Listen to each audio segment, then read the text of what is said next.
Hi everyone, hope you're having a great day. Today we're diving into the moment James returns on Christmas night, and Diep whispers, "This Christmas, I'll dream it first.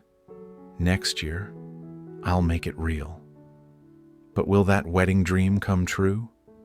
If you enjoy the story, hit subscribe so you won't miss the next videos. James set that enormous box down on the floor with a careful thud, and the second it touched the wood, Nye was already circling it like it was the most magical thing she'd ever seen. His eyes softened instantly.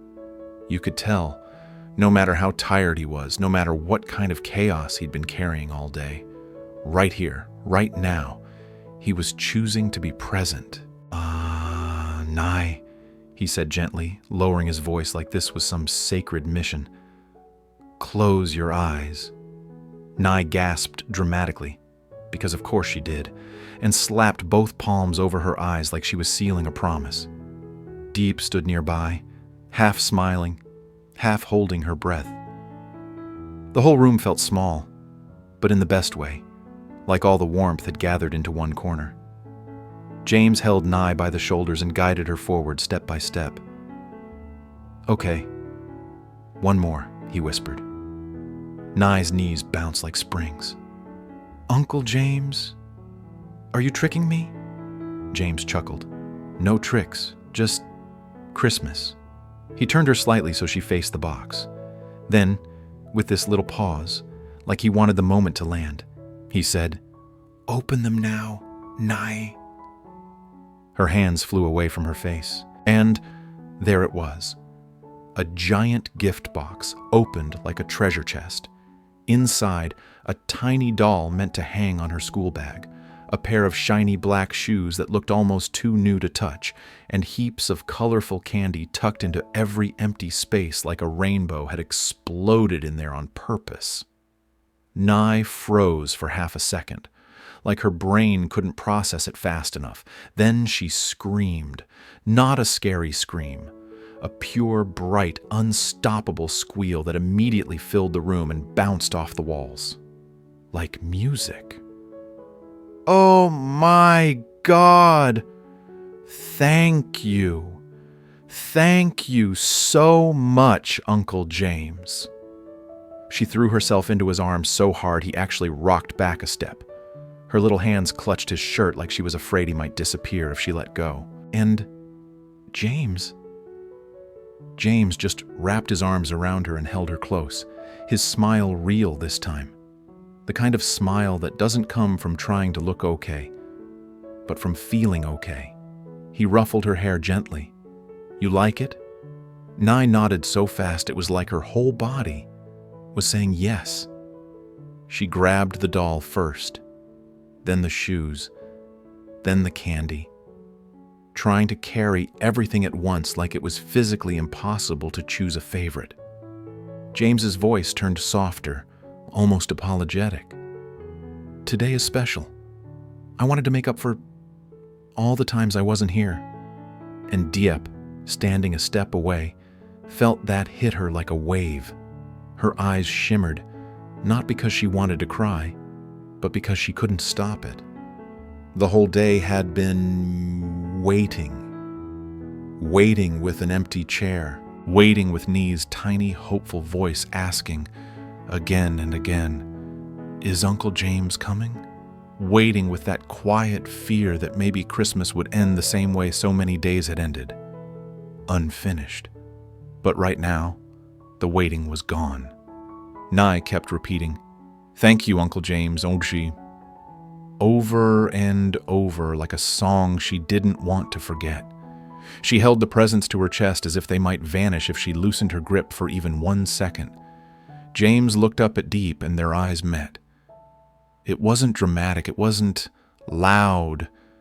It was just a quiet exchange of gratitude, like he finally understood what she'd done while he was gone.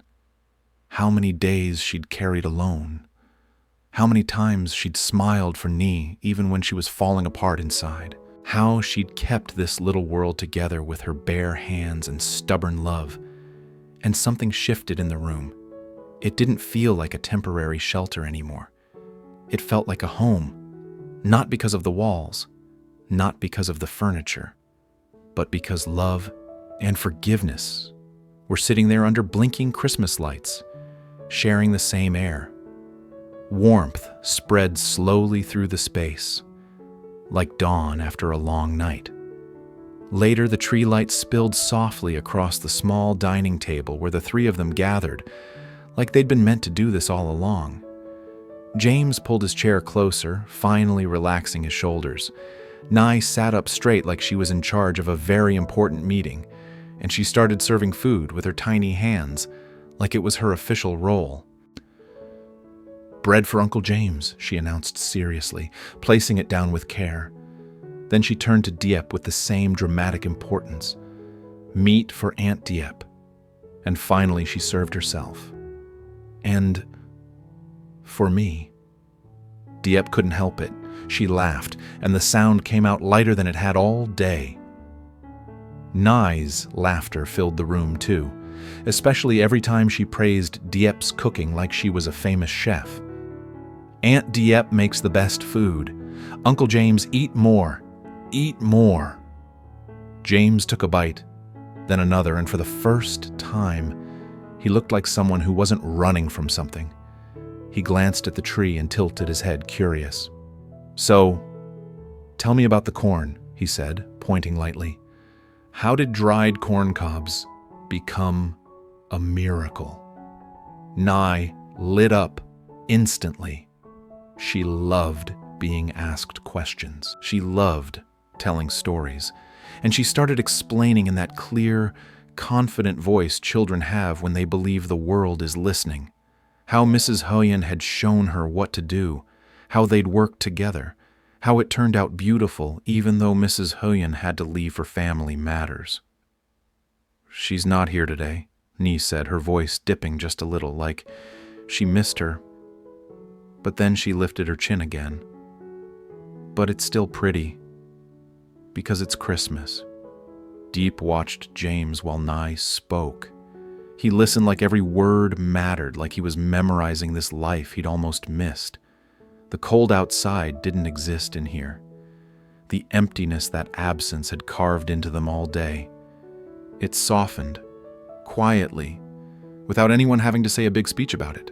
Halfway through the meal, Nye suddenly turned serious, like serious. She looked James dead in the eye, and her voice came out firm, but fragile under the firmness, the way a child tries to sound strong when they're scared. "Uncle James has to sleep with me tonight," she said. "You can't go anywhere." The table went still for a moment. Diep's fingers tightened slightly around her chopsticks, because she understood what Nye was really saying. "Don't leave. Don't disappear. Don't make me wake up and realize I dreamed you." James didn't hesitate. He nodded once, calm and solid. "Okay," he said. "I'll sleep with you tonight. No jokes, no excuses, no, we'll see.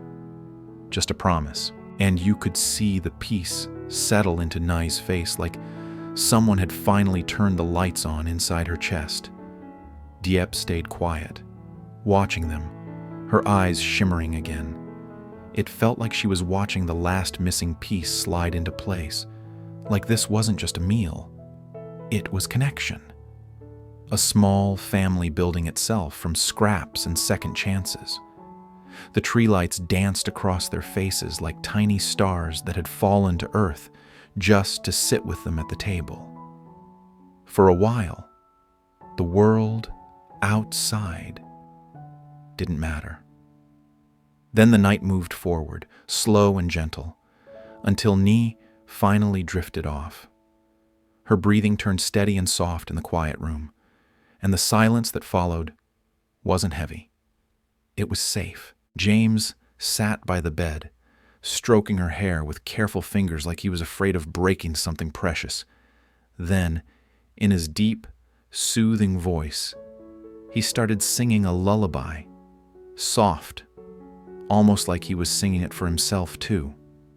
Diep stood nearby, listening, and something in her chest tightened, not in pain, but in recognition. This tenderness. This was rare. It wasn't the James who fought the world, the James who disappeared into complicated decisions, the James who always seemed one step away from being pulled into darkness. This was simply a man sitting by a child's bed, trying to make sure she felt safe. When Nee was fully asleep, James got up slowly, like he didn't want to disturb the fragile peace. The two of them moved to the corner of the room where the light was dim, warm, and quiet. Diep reached for something she'd been holding back all night, a warm coat. She'd chosen it carefully, color, size, fabric, hoping it would protect him from the winter cold, but also, in her own way, protect him from everything else. She handed it to him without making a big deal about it. "I got this for you." James took it like it weighed more than cloth, like it carried meaning. He put it on, adjusted the sleeves, and for a second he just stood there, feeling it, feeling her thoughtfulness, feeling the fact that someone had been thinking about him even when he wasn't around. His voice dropped. "My life is complicated," he admitted quietly. "There are things I can't fix, a family I can't go back to." Diep didn't flinch. She looked at him like she'd already known that, and she'd stayed anyway. "Maybe you should talk to your father honestly," she said. "Not for pride, not for a fight, just honestly. It might mend what's broken." James didn't answer right away. His gaze went distant, like the past had stepped into the room with them. Old arguments, old disappointments, old wounds that never fully healed. He swallowed. The silence stretched. Then he turned back toward the bed, back toward Nye.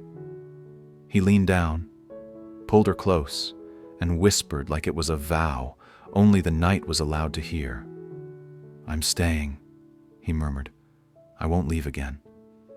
Diep watched him, her heart twisting into a knot of hope and quiet regret. Hope, because maybe this time, the story could change.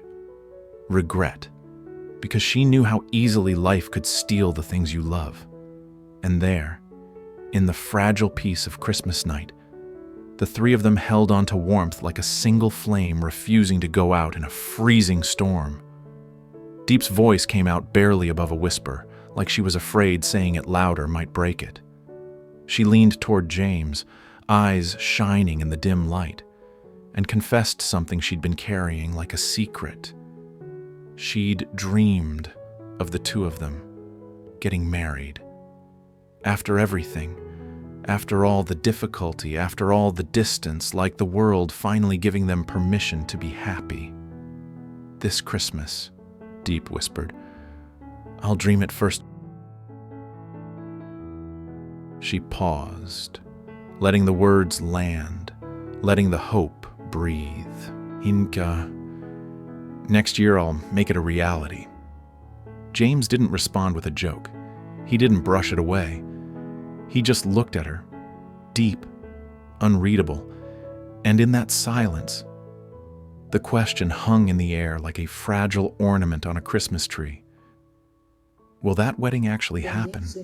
Jame trở về với một hộp quà khổng lồ, biến một ngày dài chờ đợi thành niềm vui tức thì. Anh Bảo Nhi nhắm mắt lại, rồi hé lộ một con búp bê hình cặp sách, đôi giày đen bóng loáng và những viên kẹo đủ sắc màu. Nhi reo lên, ôm chầm lấy anh và lặp đi lặp lại, "Cảm ơn chú Jame." Trong khi Diệp nhìn với ánh mắt lấp lánh. Trong bữa tối dưới ánh đèn cây thông, Nhi tự hào phục vụ mọi người và giải thích cách cô bé và bà Huyền biến những bắp ngô trở thành một phép màu Giáng sinh. Sau đó cô bé trở nên nghiêm túc và bắt Jame hứa sẽ ngủ bên cạnh mình và không rời đi. Sau đó Jame hát ru Nhi ngủ, dàn chiếc áo khoác ấm áp mà Diệp mua và thừa nhận cuộc sống gia đình anh rất phức tạp. Diệp khuyên anh nên nói chuyện thẳng thắn với cha mình. Jame vây lại với Nhi, thì thầm rằng anh sẽ trở lại, và Diệp thú nhận giấc mơ đám cưới của mình. liệu nó có trở thành hiện thực vào năm sau bằng cách nào đó.